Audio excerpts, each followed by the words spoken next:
2024-2025 പരീക്ഷകളിലെ English ചോദ്യങ്ങളെ വിശകലനം ചെയ്യുന്ന നമ്മുടെ ഈ സീരീസിലെ 14ാമത്തെ ക്ലാസ്സിലേക്ക് ഏവർക്കും സ്വാഗതം.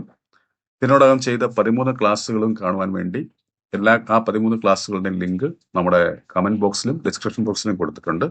അതുവഴി നിങ്ങൾക്ക് കാണാവുന്നതാണ്. ഓക്കെ, ഇതിനോടകം എൻ്റെ ചാനൽ സബ്സ്ക്രൈബ് ചെയ്യാത്ത ആരെങ്കിലും ഉണ്ടെങ്കിൽ താഴെ കാണുന്ന സബ്സ്ക്രൈബ് ബട്ടൺ ക്ലിക്ക് ചെയ്ത് എൻ്റെ ചാനൽ സബ്സ്ക്രൈബ് ചെയ്യുക. നമ്മുടെ യൂട്യൂബ് ക്ലാസ്സിനോടൊപ്പം തന്നെ നമ്മുടെ ലേണിംഗ് ആപ്പിലൂടെ എല്ലാ PSC പരീക്ഷകൾക്കും വേണ്ടി ഓൺലൈൻ കോഴ്സ് നടത്തുന്നുണ്ട്. ആ കോഴ്സിൽ ചേരാൻ താല്പര്യമുണ്ടെങ്കിൽ താഴെ നമ്മുടെ ലേണിംഗ് ആപ്പിന് ലിങ്ക് കൊടുത്തിട്ടുണ്ട്. അതുവഴി നിങ്ങൾക്ക് ജോയിൻ ചെയ്യാവുന്നതാണ്. നമുക്ക് എല്ലാ ക്ലാസ്സിലും നമ്മൾ ഓരോ അടുത്ത ക്ലാസ്സിൽ ചർച്ച ചെയ്യാൻ പോകുന്ന ചോദ്യപേപ്പറിൽ ഒരു ചോദ്യം നിങ്ങൾക്ക് തരും, ഒരു പ്രാക്ടീസ് സെഷൻ എന്ന പോലെ. ആ ചോദ്യങ്ങളുടെ ഉത്തരം നിങ്ങൾ കമന്റ് ബോക്സിൽ രേഖപ്പെടുത്താറുണ്ട്. കഴിഞ്ഞ ക്ലാസ്സിലും അത്തരത്തിൽ ഞാനൊരു ചോദ്യം ചോദിച്ചിരുന്നു. ആ ചോദ്യം എന്ന് പറയുന്നത് ഇന്ന് നമ്മൾ ഈ ഡിസ്കസ് ചെയ്യാൻ പോകുന്ന ചോദ്യപേപ്പറിൽ ഒരു ചോദ്യമായിരുന്നു. അതായത് ഈ പറയുന്ന 63ാമത്തെ ചോദ്യമായിരുന്നു. ഓക്കെ, ഇതിന്റെ ഉത്തരം പലരും എഴുതിയിട്ടുണ്ട് കമന്റ് ബോക്സിൽ. എന്തായാലും ഇതിന്റെ കറക്റ്റ് ഉത്തരം ഞാൻ ഇന്നത്തെ ക്ലാസ്സിൽ പറഞ്ഞുതരാം. ഈ ക്ലാസ്സിലും ഞാൻ അതുപോലെ ഒരു ചോദ്യം തരികയാണ്. അതെന്ന് പറയുന്നത് അടുത്ത ക്ലാസ്സിൽ നമ്മൾ ചർച്ച ചെയ്യാൻ പോകുന്ന ചോദ്യപേപ്പറിൽ ഒരു ചോദ്യമാണ്. ഇതെന്ന് പറയുന്നത് LD clerk various Alappuzha Palakkad ജില്ലകൾ നടത്തിയ പരീക്ഷ, അതായത് സെപ്റ്റംബർ 7, 2024 നടത്തിയ പരീക്ഷയിലെ ഒരു ചോദ്യമാണ്. ഈ 82ാമത്തെ ചോദ്യമാണ് ഞാൻ നിങ്ങൾക്ക് തരുന്നത്. ഇതിന്റെ ആൻസർ നിങ്ങൾ താഴെ കമന്റ് ബോക്സിൽ രേഖപ്പെടുത്തണം. അപ്പൊ എന്തായാലും നമുക്ക് ഇന്നത്തെ ക്ലാസ് ആരംഭിക്കാം. നോക്കുക, ഫസ്റ്റ് ക്വസ്റ്റ്യൻ എന്താണ് നോക്കുക. Insert articles wherever necessary. അതായത് നമുക്ക് ഇതിനകത്ത് ആർട്ടിക്കിൾസ് എവിടെയെങ്കിലും ചേർക്കുന്നുണ്ടെങ്കിൽ നമ്മൾ ചേർക്കുക. നോക്കുക, ഇവിടെ he's dash European student, he has to go to dash hospital as he is ill. ഇവിടെ ഉദ്ദേശിക്കുന്നത് അവനൊരു യൂറോപ്യൻ സ്റ്റുഡന്റ് ആണ്. അവൻ എന്ത് ചെയ്യണം? ഒരു ഹോസ്പിറ്റലിൽ അവന് പോകേണ്ടതായിട്ടുണ്ട്. എന്തുകൊണ്ട്? അവൻ അസുഖമായതുകൊണ്ട്. ഇപ്പൊ രണ്ടിടത്ത് ഒരു എന്ന രീതിയിലാണ് വരേണ്ടത്. ഒരു എന്ന് പറഞ്ഞാൽ നമുക്കറിയാം എയോ ആനോ നമുക്ക് ഉപയോഗിക്കാം. നമ്മൾ ഉപയോഗിക്കുന്നത് കോൺസണന്റ് ശബ്ദം വരുമ്പോൾ, ആൻ ഉപയോഗിക്കുന്നത് വവൽ ശബ്ദം വരുമ്പോൾ. ഇവിടെ നോക്കുമ്പോൾ യൂറോപ്യൻ എന്ന് പറയുമ്പോൾ നമുക്കറിയാം ഈയിലാണ് തുടങ്ങുന്നതെന്നും പറഞ്ഞുകൊണ്ട് നമ്മൾ ആൻ എഴുതി വെക്കരുത്. കാരണം ഈ വവലാണെങ്കിലും നമ്മൾ അവിടുത്തെ ശബ്ദമേ നോക്കാം. ഇപ്പോഴും ഒരിക്കലും നമ്മൾ ലെറ്റർ നോക്കി നമ്മൾ എഴുതാൻ പാടില്ല. അവിടുത്തെ സൗണ്ട് നോക്കി എഴുതാവും. ഇവിടെ യൂറോപ്യൻ എന്ന് പറയുമ്പോൾ യായിലാ തുടങ്ങുന്നത്, അല്ലെ? യൂറോപ്യൻ എന്നാ പറഞ്ഞു തുടങ്ങുന്നത്. അപ്പൊ അതെന്ന് പറഞ്ഞ കോൺസണന്റ് സൗണ്ട് ആണ്. സോ ഇവിടെ ആണ് നമ്മൾ ഉപയോഗിക്കുന്നത്. He's a European student, he has to go to, നീ ഹോസ്പിറ്റലിൽ പോകണമെന്നാ. ഇവിടെ H എന്താണ് നമ്മൾ പ്രൊനൗൺസ് ചെയ്യും? ഹോ എന്ന് നമ്മൾ പറയുന്നത്. ഹ എന്ന് പറയുന്നത് എന്താണ്? അത് കോൺസണന്റ് ആണ്. സോ അവിടെ നമ്മൾ ആണ് ഉപയോഗിക്കേണ്ടത്, അല്ലെ? അപ്പം he's a European student, he has to go to a hospital as he's ill എന്നാ. അപ്പൊ അങ്ങനെ വന്നിരിക്കുന്ന ഏതാ നോക്കുമ്പോൾ C എന്ന് പറയുന്ന ഓപ്ഷനാണ്. A European, a hospital. Okay, അപ്പൊ അടുത്ത ചോദ്യം നമുക്ക് നോക്കാം. Fill in the blank selecting the correct form of be from the given below. അപ്പൊ താഴെ നമ്മൾ കൊടുത്തിരിക്കുന്നതിനകത്ത് ബിയുടെ ശരിയായ ഫോം എഴുതാനാണ് പറഞ്ഞിരിക്കുന്നത്. ഇവിടെ എയ്തർ ഓർ വെച്ചാണ് പറഞ്ഞിരിക്കുന്നത്. എയ്തർ ഓർ, നെയ്തർ, നോർ ഒക്കെ വെച്ച് വരുന്ന സമയത്ത് നമ്മൾ ആ ഓറിന് ശേഷം വരുന്ന അല്ലെങ്കിൽ നോറിന് ശേഷം വരുന്ന നൗണിനെ ആശ്രയിച്ച് വേണം ഇവിടെ എഴുതാൻ. അപ്പൊ ഇവിടെ either your brakes or your eyesight എന്ന് പറയുമ്പോൾ ഇവിടെ ഐസൈറ്റ്, യുവർ ഐസൈറ്റ് എന്ന് പറയുന്നത് സിംഗുലർ ആണ്. അപ്പൊ അതുകൊണ്ട് നമ്മൾ സിംഗുലർ ആയിട്ടുള്ള ഇവിടെ ഉപയോഗിക്കാവൂ. ഇവിടെ വന്നിരിക്കുന്ന സിംഗുലർ ആയിട്ട് വന്നിരിക്കുന്ന ഏതാണ്? എ എന്ന് പറയുന്ന ഓപ്ഷൻ, ഈസ്. ഇതാണ് കറക്റ്റ് ആൻസർ. ഇനി അടുത്ത ചോദ്യം നോക്കുക. Add the appropriate question tag. ശരിയായിട്ടുള്ള ക്വസ്റ്റ്യൻ ടാഗ് ഇതാണ് ചോദിച്ചത്. ഇതായിരുന്നു നമ്മൾ ചോദിച്ചത് കഴിഞ്ഞ ക്ലാസ്സിൽ. അപ്പൊ ഇവിടെ നോക്കുമ്പോൾ you never say what you are thinking എന്ന് പറയുമ്പോൾ ഇവിടെ 2 വെർബുകളുണ്ട്. സേ എന്ന് പറയുന്നതും ആർ എന്ന് പറയുന്നതും. അപ്പൊ ഇതിനകത്ത് ഏതായിരിക്കും നമ്മൾ എഴുതുക? അല്ലെ, ഇവിടുത്തെ സഹായക്രിയായിരിക്കും നമ്മൾ എഴുതുക. അപ്പൊ നമ്മൾ നോക്കണം, അങ്ങനെ ഒന്നിൽ കൂടുതൽ ടെൻസ് ഫോമുള്ള വെർബ് വരുമ്പോൾ നമ്മൾ മനസ്സിലാക്കണം അതൊരു കോംപ്ലക്സ് സെനൻസ് ആയിരിക്കും, അല്ലെങ്കിൽ ഒരു കോമ്പൗണ്ട് സെനൻസ് ആയിരിക്കും. അപ്പൊ ഈ തന്നിരിക്കുന്ന എന്താണ്? ഒരു കോംപ്ലക്സ് സെനൻസ് ആണ്. എന്താ കാര്യം? കോംപ്ലക്സ് സെനൻസ് എന്ന് വെച്ച് കഴിഞ്ഞാൽ ഒരു മെയിൻ ക്ലോസും ഒന്നോ അതിലധികം സബോർഡിനേറ്റ് ക്ലോസസും വരുന്നത് നമ്മൾ കോംപ്ലക്സ് സെനൻസ് എന്ന് പറയും. അപ്പൊ ഇവിടെ യു നെവർ സേ എന്ന് പറയുമ്പോൾ അതൊരു മെയിൻ ക്ലോസ് ആണ്. ഇതെന്ന് പറയുന്നത് എന്താണ്? സബോർഡിനേറ്റ് ക്ലോസ് ആണ്, അല്ലെ? ഒരു മെയിൻ ക്ലോസും ഒന്നോ അതിലധികമോ സബോർഡിനേറ്റ് ക്ലോസസും വരുന്നതിന് നമ്മൾ കോംപ്ലക്സ് സെനൻസ് എന്ന് പറയുന്നു, അല്ലെ? അപ്പൊ ഈ തന്നിരിക്കുന്ന മെയിൻ ക്ലോസ് എന്ന് വെച്ചാൽ പൂർണ്ണമായ അർത്ഥം നൽകുന്നത്. അപ്പൊ ഇത് പൂർണ്ണമായ അർത്ഥം നൽകുന്ന പാർട്ടാണ് ഈ യു നെവർ സേ എന്ന് പറയുന്നത്. വാട്ട് യു ആർ തിങ്കിങ് എന്ന് പറയുന്നത് എന്താണ്? സബോർഡിനേറ്റ് ക്ലാസ് ആണ്. അത് പൂർണ്ണമായ അർത്ഥം നൽകുന്നില്ല ഒറ്റയ്ക്ക് നിൽക്കുമ്പോൾ, അല്ലെ? അപ്പം അത് സബോർഡിനേറ്റ് ക്ലാസ്. അപ്പൊ നമ്മളിങ്ങനെ ഒരു കോംപ്ലക്സ് സെന്റൻസ് വരുമ്പോൾ നമ്മൾ പൊതുവേ നമ്മൾ ഏത് ക്ലോസിന്റെ ക്വസ്റ്റ്യൻ ടാഗ് ആയിരിക്കണം എഴുതേണ്ടത്? മെയിൻ ക്ലോസിന്റെ ക്വസ്റ്റ്യൻ ടാഗ് ആണ് എഴുതേണ്ടത്. ഇവിടുത്തെ മെയിൻ ക്ലോസ് ഏതാണ്? You never say. അപ്പൊ ഇതിന്റെ മെയിൻ ക്വസ്റ്റ്യൻ ടാഗ് എഴുതേണ്ടത് ഇവിടുത്തെ സേ നോക്കുക. സേയിലെ സഹായകർ ഇതാണ് ഡു ആണ്. ഡു പ്ലസ് സേ ആണ് സേ. അപ്പൊ ഡു എഴുതണം. എന്നിട്ട് ഇവിടെ നോക്കുക, നെവർ വന്ന സ്ഥിതിക്ക് അത് നെഗറ്റീവ് വേർഡ് ആണ്. സോ നമ്മുടെ ടാഗ് പോസിറ്റീവ് ആയിരിക്കണം. ഇപ്പൊ ഡു യു. ഇപ്പൊ ഡു യു എന്ന് വന്നിരിക്കുന്നത് ഉണ്ടോ നോക്കുമ്പോൾ തന്റെ ഡി എന്ന് പറയുന്ന ഓപ്ഷൻ. ഇതാണ് കറക്റ്റ് ആൻസർ. ഇനി മനസ്സിലാക്കേണ്ട കാര്യം, ഈ യുവിന് പകരം ഫസ്റ്റ് പേഴ്സൺ വന്നിരുന്നെങ്കിൽ, ഐയോ വിയോ വന്നിരുന്നെങ്കിൽ, അല്ലെ, മെയിൻ ക്ലോസിലെ സബ്ജക്റ്റ് ഫസ്റ്റ് പേഴ്സൺ ആയിരുന്നെങ്കിൽ നമ്മൾ ഒരിക്കലും മെയിൻ ക്ലോസിന്റെ എടുക്കത്തില്ല. പകരം നമ്മൾ സബോർഡിനേറ്റ് ക്ലോസിന്റെ എടുക്കത്തുള്ളൂ. ഇവിടെ ഐ നെവർ സേ അല്ലെങ്കിൽ we never say what you are thinking എന്നായിരുന്നെങ്കിൽ നമ്മൾ എന്ത് എടുക്കത്തുള്ളൂ? ഇവിടുത്തെ എടുക്കത്തുള്ളൂ. അപ്പൊ ആർ ഇൻ യു എന്ന് വന്നാണ്. കാരണം വാട്ട് യു ആർ തിങ്കിങ്ങിനകത്ത് എന്തില്ല? നെഗറ്റീവ് വേർഡ് ഇല്ല. ഈ ക്ലോസിനകത്ത് നെഗറ്റീവ് വേർഡ് ഇല്ലാത്തതുകൊണ്ട് അതിനെ നമ്മൾ നെഗറ്റീവ് ടാഗിലേക്ക് മാറ്റി ആർ ഇൻ യു എന്ന് നമ്മൾ എഴുതിയേനെ. ഓക്കെ. അപ്പം ഇവിടെ അങ്ങനെ ഐയും വിയും വന്നില്ല, യു ആണ് വന്നത്. അപ്പൊ നമുക്ക് മെയിൻ ക്ലോസിന്റെ തന്നെ എടുക്കാം. അങ്ങനെ വരുമ്പോൾ ഇവിടുത്തെ കറക്റ്റ് ആൻസർ ഡു യു. അടുത്ത് നോക്കുക, identify the passive form of the given sentence. ഈ തന്നിരിക്കുന്ന പാസീവ് ഫോം കണ്ടെത്തണം. ഇത് പലപ്പോഴും PSC ഇങ്ങനെ ചോദിച്ചിട്ടുണ്ട്. നമ്മൾ കഴിഞ്ഞ ക്ലാസ്സിലൊക്കെ നമ്മൾ ശ്രദ്ധിച്ചറിയാം, പാസീവ് വോയിസ് ഉള്ളതിനെ ഐഡന്റിഫൈ ചെയ്യണം എന്ന് പറഞ്ഞിട്ട് ചോദിക്കും. അപ്പൊ നമ്മൾ എന്താ ചെയ്യേണ്ടത്? ഏറ്റവും നല്ല മാർഗം നമ്മൾ അവിടുത്തെ വെർബ് ഫോം നോക്കുക. അവിടുത്തെ വെർബ് ഫോം ബിയുടെ ഫോം പ്ലസ് V3 എന്ന രീതിയിൽ വന്നിട്ടുണ്ടെങ്കിൽ, ബിയുടെ ഏതെങ്കിലും ഒരു ഫോം എന്നിട്ട് അനിശ്ചയം V3 എന്ന രീതിയിൽ ഒരു കോമ്പിനേഷനാണ് അവിടുത്തെ വെർബ് വരുന്നതെങ്കിൽ തീർച്ചയായിട്ടും അതെന്തായിരിക്കും? പാസീവ് വോയിസ് ആയിരിക്കും. ഈ ബി ഫോംസ് എന്നത് സഹായക്രിയയായിട്ട് നിൽക്കുന്നത്, അല്ലെ, നമുക്ക് തന്നിരിക്കുന്ന സെന്റൻസിലെ സഹായക്രിയ ബി ഫോംസും മറ്റേ വെർബ് ഫോം V3 എന്ന രീതിയിൽ വന്നു കഴിഞ്ഞാൽ അത് പാസീവ് വോയിസ് ആയിരിക്കും.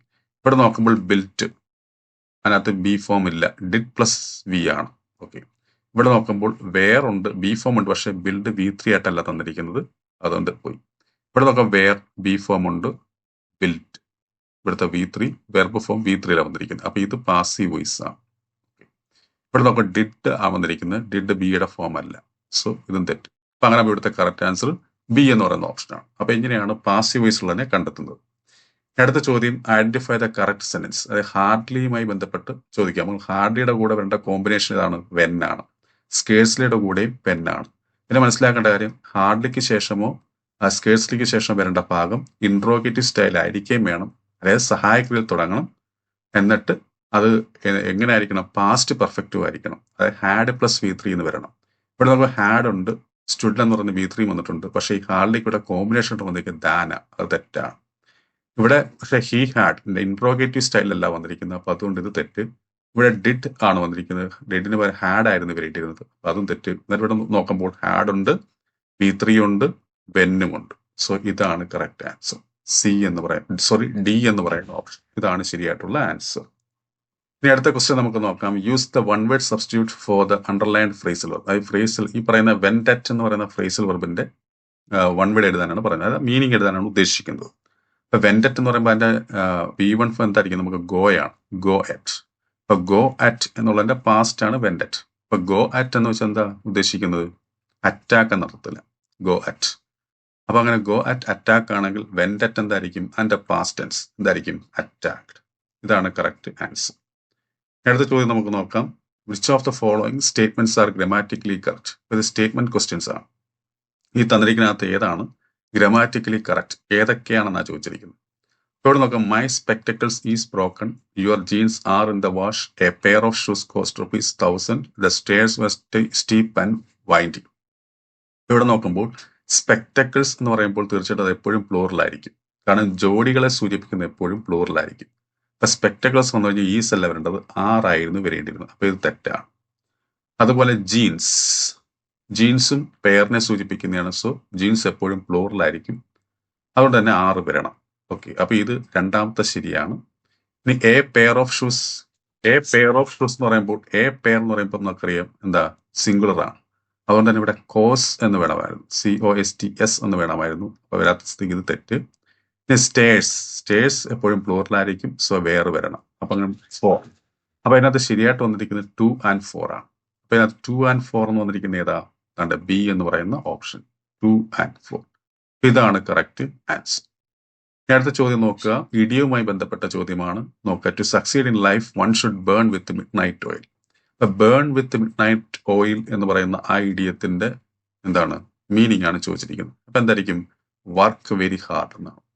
ഇതാണ് correct answer, work very hard. ഇനി അടുത്തൊരു ക്വസ്റ്റ്യൻ എന്ന് പറയുന്നത് നമ്മളെ വളരെയധികം എന്താണ് കൺഫ്യൂസ് ചെയ്യിപ്പിക്കുന്ന ചോദ്യമാണ്. വേറെ ഒന്നുമില്ല, ഒരു ഗ്രൂപ്പ് ഓഫ് വേർഡ്സ് തന്നിട്ടുണ്ട്, 4 തന്നിട്ടുണ്ട്. ആ ഗ്രൂപ്പ് ഓഫ് വേർഡ്സ് പല രീതിയിലാണ് തന്നിരിക്കുന്നത്, പല പല സ്പെല്ലിങ്ങിൽ കൊടുത്തിട്ടുണ്ട്. അതിൽ ഏത് ഗ്രൂപ്പാണ് എല്ലാ വാക്കുകളുടെയും സ്പെല്ലിംഗ് കറക്റ്റ് ആയിട്ട് വന്നിരിക്കുന്നതാണ് ചോദിച്ചിരിക്കുന്നത്. അപ്പോൾ കൊടുത്തിരിക്കുന്ന വാക്ക് സുവനിയർ, 12th, വേഴ്സറ്റാലിറ്റി, സ്റ്റുപ്പിഫൈ എന്ന് പറഞ്ഞാണ് കൊടുത്തിരിക്കുന്നത്. അപ്പൊ ഇതിനകത്ത് കറക്റ്റ് ആയിട്ട് വന്നിരിക്കുന്നത് ഈ സി എന്ന് പറയുന്ന ഓപ്ഷനാണ്. ഇതിനകത്താണ് എല്ലാ വാക്കും ശരിയായിട്ട് വന്നിരിക്കുന്നത്. Souvenir, 12th, വെഴ്സറ്റാലിറ്റി, സ്റ്റുപ്പിഫൈ. ഓക്കെ, ഇതാണ് ശരിയായിട്ടുള്ള ആൻസർ. സ്റ്റുപ്പിഫൈ എന്ന് വെച്ചാൽ എന്തോ ആശ്ചര്യപ്പെടുത്തുക, വിസ്മയിപ്പിക്കുക, അല്ലെങ്കിൽ കബളിപ്പിക്കുക എന്നൊരർത്ഥവും കൂടെ സ്റ്റുപ്പിഫൈക്ക് ഉണ്ട്. ബാക്കി എല്ലാ അർത്ഥവും നമുക്കറിയാം. ഓക്കെ, ഇനി അടുത്ത ലാസ്റ്റ് ക്വസ്റ്റ്യൻ, ചോദ്യ പേപ്പർ ലാസ്റ്റ് ക്വസ്റ്റ്യൻ നോക്കുക. Fill in the blank using the correct word. In the speech she showered dash upon him. അതായത് കോംപ്ലിമെന്റ്സ് എന്ന് പറയുന്ന വാക്കിന്റെ ശരിയായ ഫോമാണ് ഇവിടെ ചോദിച്ചിരിക്കുന്നത്. കോംപ്ലിമെന്റ് എന്ന് പറയുമ്പോൾ നമുക്ക് എന്താണ് അഭിനന്ദനങ്ങൾ എന്നൊരർത്ഥമുണ്ട് അല്ലേ, കോംപ്ലിമെന്റ്സ് എന്ന് പറയുമ്പോൾ. അല്ല, വേറൊരു കോംപ്ലിമെന്റ് ഉണ്ട് നമ്മുടെ ഗ്രാമറുമായി ബന്ധപ്പെട്ട്. അതെന്താ കോംപ്ലിമെന്റ്? ഒരു സെന്റൻസിന്റെ പൂർണ്ണമാക്കുന്ന ഭാഗം, അതിന് നമുക്ക് കോംപ്ലിമെന്റ് എന്ന രീതിയിൽ പറയാം. ആ കോംപ്ലിമെന്റ് എന്ന് പറയുമ്പോൾ COMPLEMENT ആണ് കോംപ്ലിമെന്റ്. ഇവിടെ അവൻ അഭിനന്ദനങ്ങൾ ചൊരിഞ്ഞു നടത്തില്ലേ. അപ്പൊ ആ രീതി വരുമ്പോൾ നമ്മൾ ഉപയോഗിക്കേണ്ടത് ഏതായിരിക്കണം? കണ്ട് ഈ A എന്ന് പറയുന്ന ഓപ്ഷനാണ്, കോംപ്ലിമെന്റ്സ്. ഇതാണ് കറക്റ്റ് ആൻസർ. ഓക്കെ, അപ്പൊ ഇനി അടുത്ത് നമ്മൾ ചെയ്യാൻ നമ്മൾ എല്ലാ ക്ലാസ് 20 ചോദ്യങ്ങളാണ് ചെയ്യുന്നത്. അപ്പൊ ഈ ചോദ്യ പേപ്പറിൽ 10 ക്വസ്റ്റ്യൻസ് ആണ് ഉണ്ടായിരുന്നത്. ഇനി അടുത്ത ചോദ്യ പേപ്പറിലും അതുപോലെ 10 ക്വസ്റ്റ്യൻസ് ഉണ്ട്. ഇതെന്ന് പറയുന്നത് LD clerk various Pathanamthitta, Thrissur, Kasaragod ജില്ലകളിൽ 31/8/2024 നടന്ന പരീക്ഷയിലെ ചോദ്യങ്ങളാണ്. ഓക്കെ, 81ാമത്തെ ചോദ്യം. He won the match. Identify the part of speech of the underlined word.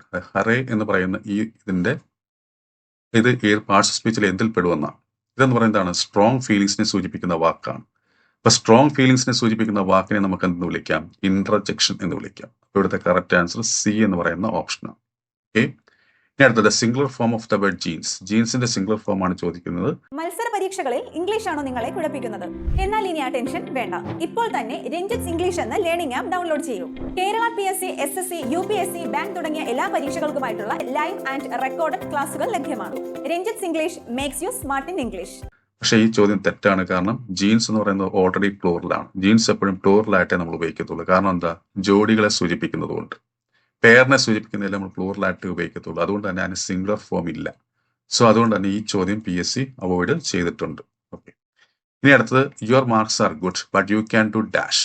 അതായത് ഗുഡിന്റെ കമ്പാരിറ്റീവ് ഡിഗ്രി ഏതാണ് ചോദിച്ചിരിക്കുന്നത്. അതായത് നിങ്ങളുടെ മാർക്ക് ഗുഡാണ്, പക്ഷെ അതിനേക്കാൾ മികച്ച മാർക്ക് നിങ്ങൾക്ക് വാങ്ങിക്കാൻ പറ്റുമായിരുന്നാണ് ഉദ്ദേശിക്കുന്നത്. അപ്പം ഗുഡിന്റെ കമ്പാരിറ്റീവ് ഡിഗ്രി, ഗുഡിന്റെ കമ്പാരിറ്റീവ് ഡിഗ്രി ഏതായിരിക്കും? ബെറ്റർ ആണ്. ഇവിടെ ബെറ്റർ എന്നുള്ള ഓപ്ഷൻ ആയിരുന്നു വേണ്ടിയിരുന്നത്. ഇതാണ് കറക്റ്റ് ആൻസർ. ഇനി അടുത്ത ചോദ്യം എന്താണ്? The test was dash, use the appropriate phrasal verb. അതായത് ഫ്രേസൽ വെർബ്, ശരിയായ ഫ്രേസൽ വെർബ് എടുത്ത് ഉപയോഗിക്കാനാണ് പറഞ്ഞിരിക്കുന്നത്. അപ്പൊ നമുക്ക് ഈ തന്നിരിക്കുന്ന എല്ലാത്തിന്റെയും ഫ്രേസൽ വെർബിന്റെ അർത്ഥം നമ്മൾ അറിഞ്ഞിരിക്കണം. പുട്ട് ഓഫ് നമുക്കറിയാം postpone, put off with tolerate, അതായത് സഹിക്കുക, ക്ഷമിക്കുക എന്ന അർത്ഥത്തിലാണ്. പുട്ട് ഓൺ വിയർ, അതായത് വസ്ത്രം ധരിക്കുന്നതിനെ പുട്ട് ഓൺ എന്ന് പറയുന്നത്. പുട്ട് ഡൗൺ എന്ന് പറയുമ്പോൾ നമ്മൾ ആരെങ്കിലും കൊച്ചാക്കി കാണിക്കുന്നതിനെ നമ്മൾ പുട്ട് ഡൗൺ അല്ലെങ്കിൽ ലെറ്റ് ഡൗൺ കൊണ്ട് ഉദ്ദേശിക്കുന്നത്. അപ്പൊ ഇവിടെ വരിക എന്തായിരിക്കും? ആ ടെസ്റ്റ് പോസ്റ്റ്പോൺ ചെയ്യുന്ന അർത്ഥത്തിലാണ് ഉദ്ദേശിക്കുന്നത്. അപ്പം ഏതായിരിക്കും? പുട്ട് ഓഫ് ആണ് correct answer. Put off, A എന്ന് പറയുന്ന ഓപ്ഷനാണ് ശരിയായിട്ടുള്ള ആൻസർ. ഇനി അടുത്ത ചോദ്യം നോക്കുക. The files fell dash the shelf, use the correct position. അതായത് ഈ പറയുന്ന ഫയൽസ് എല്ലാം ഷെൽഫിൽ നിന്ന് താഴേക്ക് വീണെന്ന് അർത്ഥത്തിലാണ്. അപ്പൊ വീഴുക ഫാൾ, അതിന്റെ പാസ്റ്റ് ആണ് ഫെൽ, അപ്പൊ താഴെ വീണു. അപ്പൊ ഷെൽഫിൽ നിന്ന് വീണു എന്ന് പറയണമെങ്കിൽ നമ്മൾ എന്ത് ഉപയോഗിക്കണം? ഓഫ് ആണ്. ഇതാണ്, ഈ ഓഫ് ആണ് ഉപയോഗിക്കേണ്ടത്. ഈ ഓഫിന്റെ അർത്ഥം എന്ത്? എവേ ഫ്രം എന്നാണ്. എവേ ഫ്രം, അതിൽ നിന്നും എന്നൊരർത്ഥത്തിലാണ് ഓഫ്. അപ്പൊ ഈ ഓഫ് ആണ് ഉപയോഗിക്കേണ്ടത്. ഈ ഓഫ് ഉപയോഗിക്കുന്നത്. ഈ ഓഫിന്റെ അർത്ഥം എന്താ? ഇന്റെ കൂടെ എന്നർത്ഥം അല്ലേ? The car of my friend, this is the car of my friend എന്ന് പറയുമ്പോൾ എന്റെ സുഹൃത്തിന്റെ കാറാണിത് അല്ലേ? ആ അർത്ഥത്തിൽ ഇന്റെ കൂടെ എന്ന് പറയാൻ വേണ്ടിയാണ് നമ്മൾ ഓഫ് ഉപയോഗിക്കുന്നത്. എന്നാൽ ഇത് എവേ ഫ്രം, എവിടെ നിന്ന് താഴേക്ക് വീഴുന്നൊക്കെ പറയുമ്പോൾ നമ്മൾ ഉപയോഗിക്കേണ്ട ഓഫ് ആണിത്. Off. The files fell off the shelf.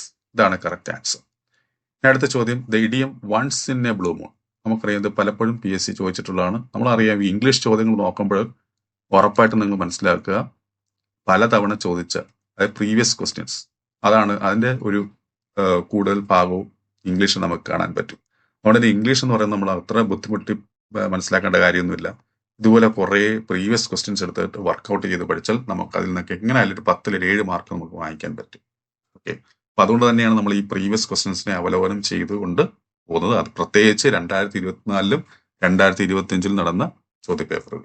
അതാണ് നമ്മൾ ഇനി വരുന്ന പരീക്ഷകളിൽ നിർണായകമാകുന്നത്. ഓക്കെ, അതുകൊണ്ടാണ് ആ ഒരു ഉദ്ദേശത്തോടു കൂടിയാണ് നമ്മൾ ഈ പറയുന്ന പ്രീവിയസ് ക്വസ്റ്റ്യൻസ് 2024 2025 ചോദ്യങ്ങൾ വിശകലനം ചെയ്യുന്ന സീരീസ് ആരംഭിച്ചത് തന്നെ.